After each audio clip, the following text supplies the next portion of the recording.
So to your point, Gene, Clinton is holding on to a slim lead in a number of key swing states.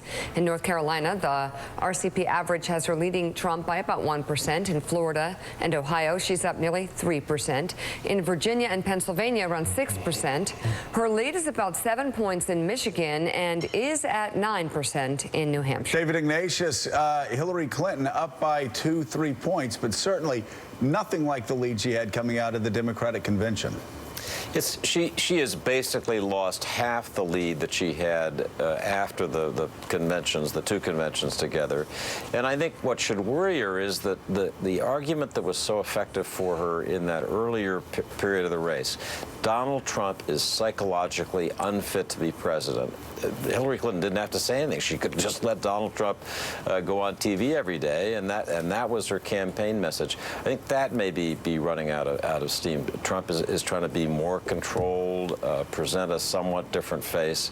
So I think in the Clinton campaign there must be a serious question about whether this slippage will continue over the next 2 months, and how they arrest it. They can't make her a different candidate. We know Hillary Clinton is the way she is. She has strengths as a person, as an administrator, but she's never been a great campaigner, especially in the close.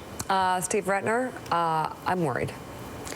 Yeah, look, it is worrisome when you see these polls, some of which are pretty scary, and the fact that given who she's running against, you'd think she'd have a massive lead, and that this would be a landslide, running against someone who is utterly unqualified to be president. Yeah. But I think, to Mark's point, when you start to look at it state by state, and you start to sort of figure out the map and the jigsaw puzzle pieces and what Trump would have to do to win, I still think at the end of the day she will pull this out. If Trump has a good first debate, as his TV ads go on the air more equitably with what she's been on with, and if there's more document releases that hurt her, the race could get closer. She still has a fundamental advantage. By the way, the Electoral College and the demographics favor the Democratic Party, and she's smartly taking advantage of that. But you bring up a good point. In the Trump campaign, they've held their money.